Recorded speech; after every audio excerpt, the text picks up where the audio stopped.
Module 1, Lecture A, Introduction to the Course, NumPy 2.2.6.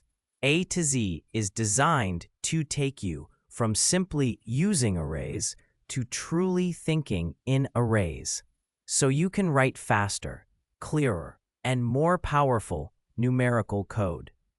Whether you're coming from core Python, data science, or scientific computing, you'll learn how to replace slow, loop-heavy logic with concise, vectorized operations that scale.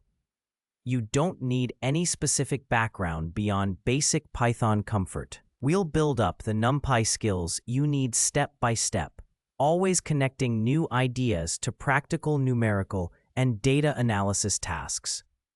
You'll start by constructing and inspecting ndarrays, creating them from lists and array creation routines, and reading key attributes like shape, dimensions, dtype, item size, and strides so you understand exactly how your data lives in memory.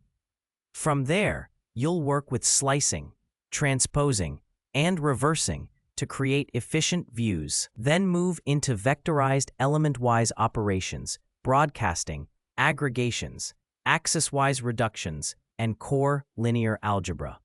Next, you'll build a complete indexing toolkit, slicing along multiple axes, reshaping and flattening while reasoning about memory order, detecting views versus copies, and then mastering integer and boolean indexing, conditional selection with where, masked assignments, and clipping for precise, in-place data cleaning and transformation.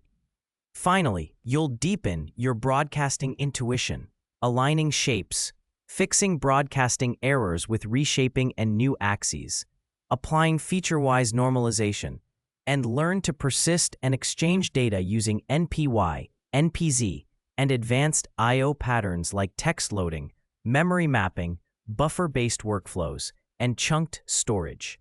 By the end of this course, you'll be able to look at a numerical problem and quickly translate it into efficient NumPy operations, choosing the right array shapes, indexing strategy, and broadcasting pattern with confidence.